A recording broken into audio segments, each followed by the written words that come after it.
Good evening, gentlemen, and welcome to the Gentlemen's Club. Tonight our honorable guest is Murat Goldstein. So Mr. Goldstein, how are you today? I'm fine, Mitch. How are you?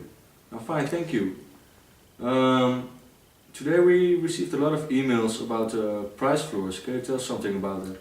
Yes, the price floor is actually, yes, people think in a difficult way about the price floor, but it's basically the same as the minimum wage. What we know as the minimum just wage. the minimum wage. Yes. And what about demand and supply in the labor market? Yes. When we take the price floor as an example again, the price floor above the equilibrium point means that the supply is high and labor demand is low because employees are very expensive at that point. But when the price floor gets below the equilibrium point, then the supply decreases. People don't want to work for the low rate, and the labor demanded is very high. Okay, Murat, so you wrote a book about the labor market and the demand and supply, and I have a graph here on the iPad.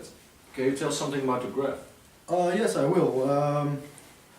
Basically on this graph we can see an overview of what I just explained. But what we additionally see on this graph is that is the equilibrium point. That is where supply and demand meet each other.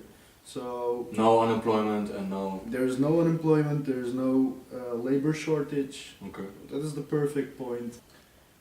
Okay, so a lot of people are talking about that minimum wage, the price floor, is unfair towards unemployment, people who don't have a job. Yes. What is your opinion about it?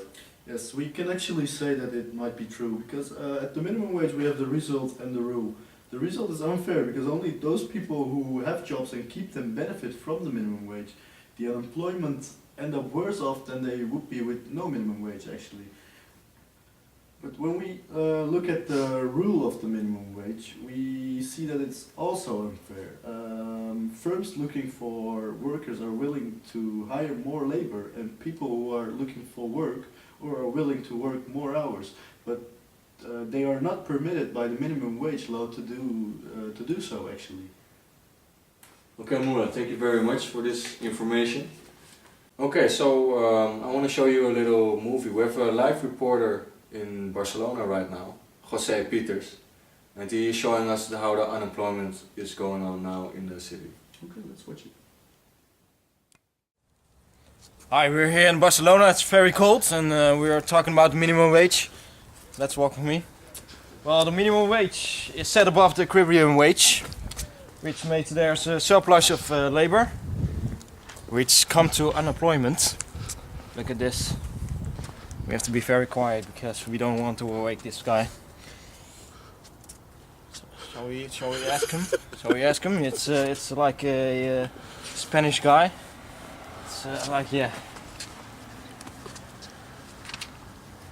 So the demand for labor determines the level of employment, and the surplus of labor is unemployed. So this here illustrates what happens with the unemployment. People can't afford such people with high minimum wage. So what people will do is grab some bottle in this cold and drink to get warm. I'm sitting here with Pablo, and yeah, as you can see, he's awake now. Now we'll ask him some questions about his minimum wage and what happened with him. So Pablo, what happened with you? Yes, minimum wage rest, you know, my boss found me too expensive, and yes, I just bought this bottle and I just drink. I can't work anymore. I can't work. So here in Barcelona you can see what happens with the minimum wage. We lost Pablo, but Pablo lost his cell. Back to you, Mitch. Thank you for watching. This was Gentlemen's Club for today, Friday the 28th of March. See you next week on Monday. I'm gonna have a little gentleman party with my friend Goldstein over here. And see you. Bye bye. I'm alive, and I'm seeing things mighty clear today. I'm alive. I'm alive, and I'm sitting here yelling.